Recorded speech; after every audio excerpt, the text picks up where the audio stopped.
So Nashville is trying to get Major League Baseball because the rumor is that Major League Baseball may expand.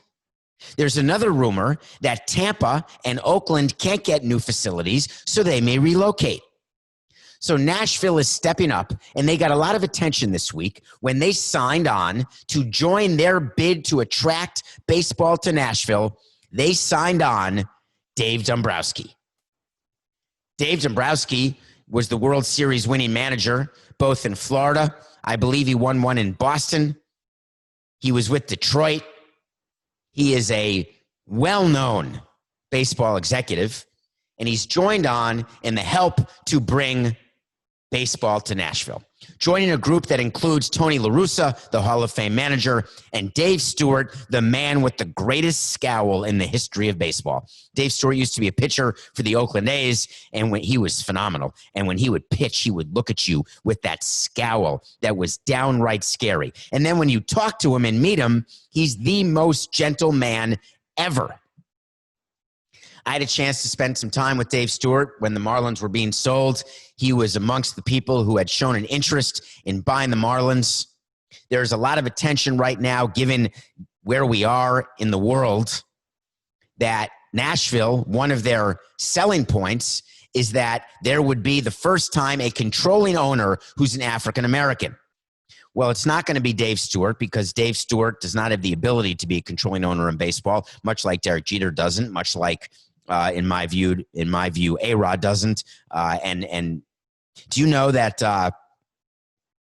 the issue of African-American ownership is one that goes back so long in baseball? When the Baltimore Orioles were bought by Peter Angelos at auction, one of the bidders was, Coco, I want to say his name was Fugit.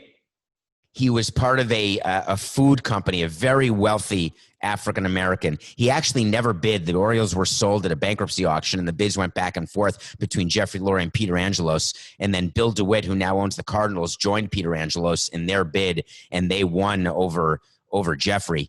And but there was his name. Can you check it, Coca, if by chance, whenever you happen to listen to this show, which at some point you will, I think his name was Gene Fugit.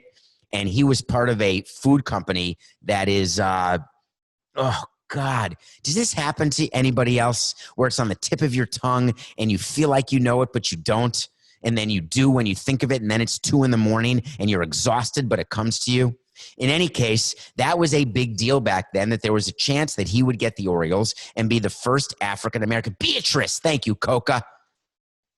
He was in charge and the founder of Beatrice Foods. So Gene Fugit never made a bid, but it was a big deal that he would be the first control person, the first majority owner control person of a Major League Baseball team. It didn't happen, and now we're 27 years later, and can it happen?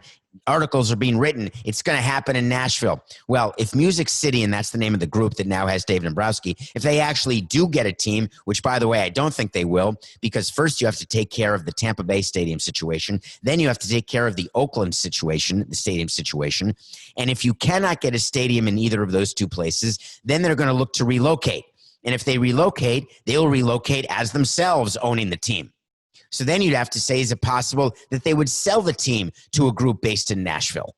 And the answer is, does John Fisher, part of the Gap family, or Stuart Sternberg, a very wealthy Wall Street hedge fund man, do they want to sell their franchises? And if so, can Nashville come up with the money to build a stadium, come up with a TV deal, and somehow figure out a way to get an owner in there who's putting in enough money to help pay for the stadium and to either buy a team or pay an expansion fee to baseball? So when exactly is that going to happen? When can expansion happen? Not very soon. Spent a lot of time on expansion when I was in baseball as part of the competition committee and strategic planning committee, where I sat in on many meetings. The eventual goal of baseball is to get to 32 teams. Right now, there's 30. Right now, there's 15 in the American League, 15 in the National League, which is why there's an interleague series at all times during the normal 162-game schedule. If you go to 16 and 16, obviously that makes scheduling easier. So expanding to 2 teams would be smart.